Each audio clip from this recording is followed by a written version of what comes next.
y a encore beaucoup de travail, surtout, comme je te disais, dans certains métiers.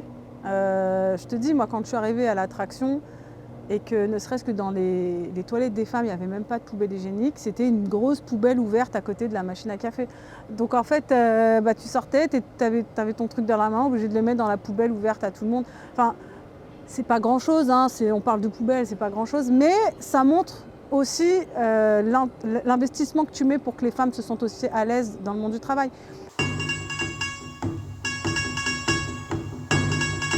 Les métiers techniques d'une façon générale, donc que ce soit la conduite, mais que ce soit également au matériel notamment, ne sont pas des métiers très féminisés. Mais c'est en fait aussi une continuité de la société, c'est-à-dire qu'il y a des filières techniques où il y a énormément d'hommes et finalement dans le monde du travail ça se retranscrit.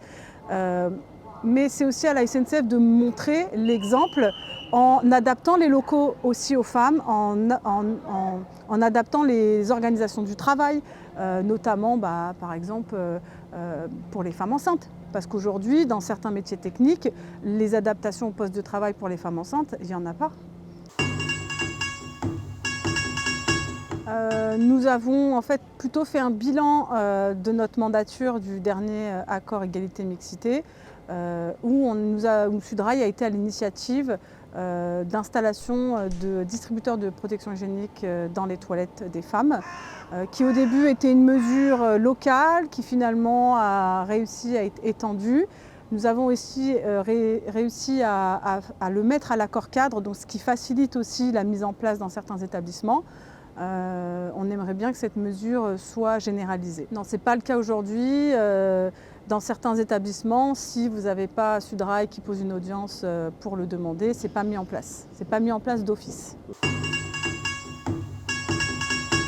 Il y a une vraie divergence sur la mesure correctrice concernant les femmes en retour de congé maternité, où en fait normalement c'est pour corriger les inégalités et le fait que certaines femmes en congé maternité ne soient pas notées.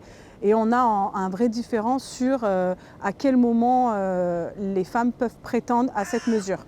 L'entreprise considère qu'à partir du moment où vous avez un jour de congé maternité sur la période de notation, c'est-à-dire uniquement 2 mois, et ben là vous pouvez prétendre à la mesure, alors que nous on considère que le manager il propose la personne sur le travail de l'année précédente.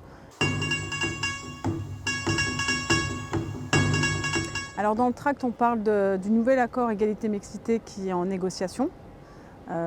Et notamment le fait qu'il ne sera pas applicable dans les filiales de la SNCF et au fret également. En fait, on est syndicaliste, on défend des hommes et des femmes, mais plus largement, les inégalités ne s'arrêtent pas à la porte de l'entreprise. Tu veux qu'on attende ?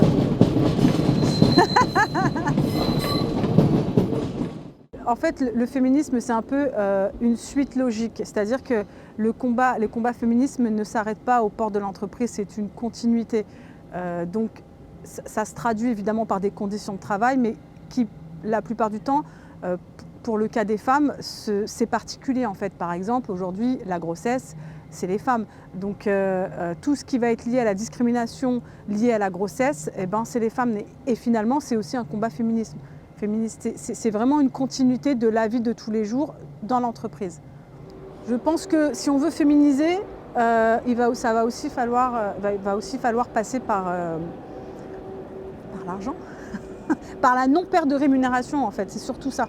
Et on se rend compte qu'on fait des effets d'annonce en disant on veut des femmes, mais en fait on ne met pas forcément tout ce qu'il faut dans le milieu du travail pour elles en fait.